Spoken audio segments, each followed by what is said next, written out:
Look at that. Getting close to sunset, middle of November. It was 23 degrees in Palma, it's 16 here. Beautiful. And there it is.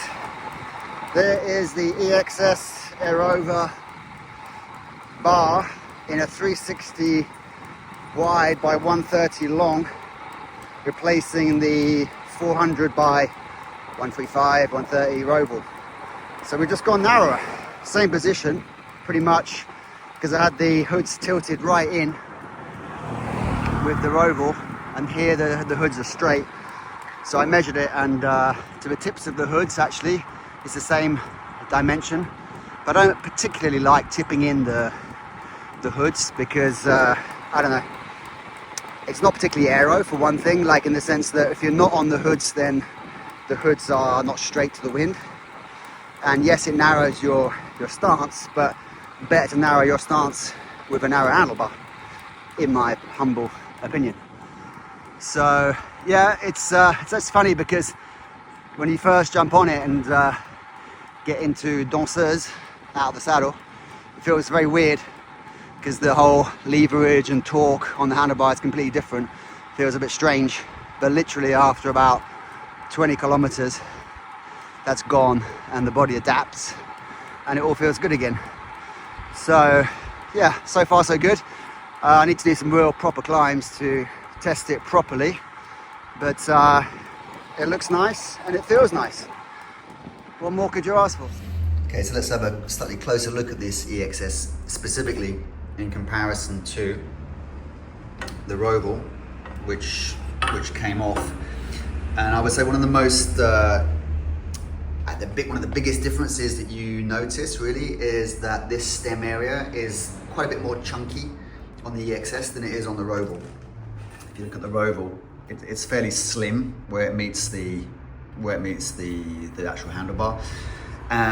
But the other thing is that the stack height here is about 5 mil lower on the EXS than it is on the Roval, which meant that in order to not have to cut the steerer, I put in a 5 mil spacer here, but all things being equal, it ends up in pretty much the same position, same height of the hoods and the bar itself, so no changes really.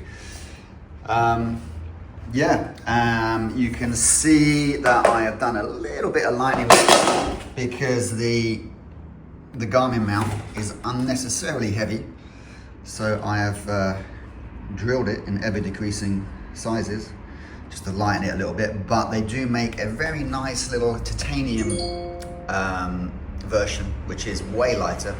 I think this was 31 grams, it's probably like, I don't know, 28 or something now I've drilled it.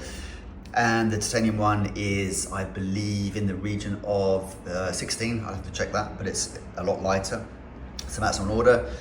And yeah, I would say that it's slightly less deep, the airfoil, especially when it comes to the bend here. The Roval holds on to the deepness a little bit longer. But in terms of stiffness so far, they both feel absolutely fine for stiffness for me. There's no issues whatsoever.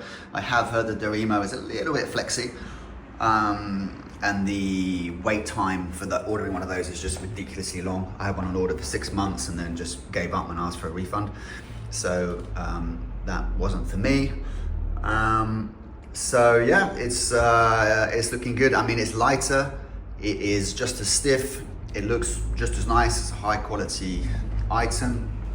And so this Roval is now up for sale. If anyone fancies a Roval Rapide in 400 by 135 with specially lightened Garmin mount. Only takes a small Garmin these days, but there you go. And so just to address the whole issue of narrow bars, I actually did a video on this 7 or 8 years ago saying how narrow bars were a good thing and you should kind of go narrow if you can. There's no real penalty for that. And if you look here, this is kind of a rough approximation of how I see my arms on different bars. Now bear in mind that I have a fairly small frame. I'm only 174, 65 kilos, so I'm not I'm not a quarterback kind of guy, but if I was running 40 wide bars, my arms are going to be very slightly splayed. Now, that's not a good thing, because it's kind of like a scoop for the air. You're letting the air be scooped in into your body, and obviously your body is just like a brick wall, and the air has to stop and get around that. So that's not good. You really don't want to have your arms splayed out when you're riding a road bike. I did have 38 on the Factor Ostro that I had before. That was pretty good. That felt like my arms were pretty much bang on straight, and that was nice for me, which is why, I didn't particularly like this 400 Roval. I've always been looking for a narrower bar, but they're so hard to find that it took a long time.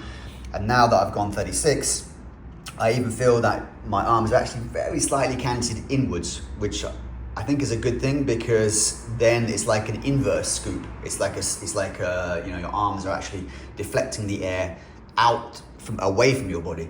So it's all good. Not only are you presenting a smaller frontal surface with the bar and everything, but you're actually slightly more aerodynamic in your shape as well. So I think it's all good. I think at high speeds you'll definitely get some advantage there. And in terms of control or anything like that, getting out of the saddle, I really don't feel any penalty, any difference.